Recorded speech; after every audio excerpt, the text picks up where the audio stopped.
So we got this chain breaker to try out, sent to us from JNR Motorsports.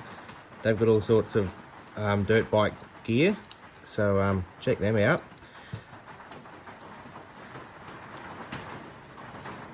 So you wind that in there,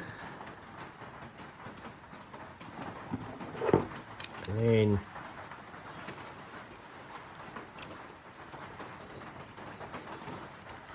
just wind this in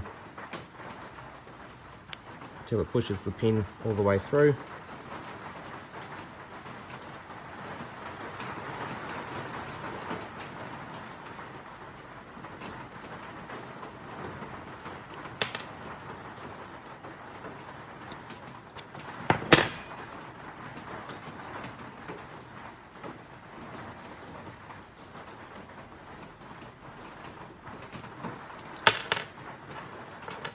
And there we go.